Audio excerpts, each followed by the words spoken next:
தமிழ்நாடு முதலமைச்சர் சென்ற ஈசிஆர் சாலையில் பணியில் இருந்த நீலாங்கரை போக்குவரத்து உதவி ஆய்வாளர் அப்பகுதி மக்களை மரியாதை இல்லாமல் பேசியதாக கூறி திடீரென பொதுமக்கள் மறியலில் ஈடுபட்டதால் பரபரப்பு ஏற்பட்டது.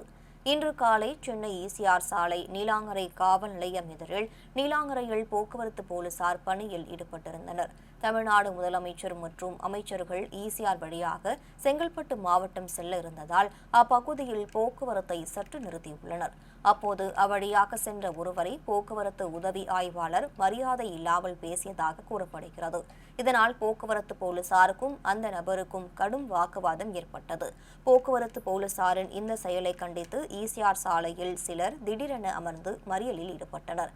உடனடியாக சம்பவ இடத்திற்கு வந்த நீலாங்கரை சட்டம் ஒழுங்கு போலீசார் மறியலில் ஈடுபட்டவர்களிடம் பேச்சுவார்த்தை நடத்தி போராட்டத்தை கலைத்தனர்.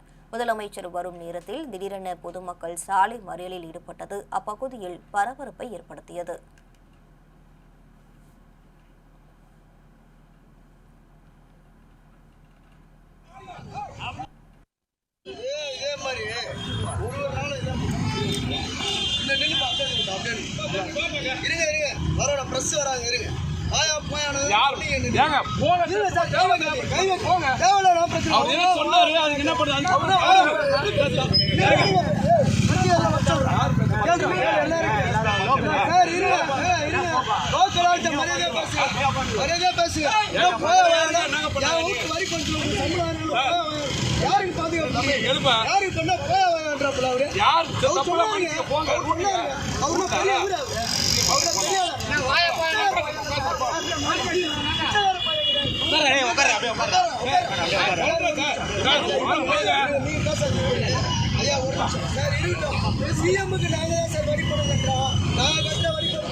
வாங்க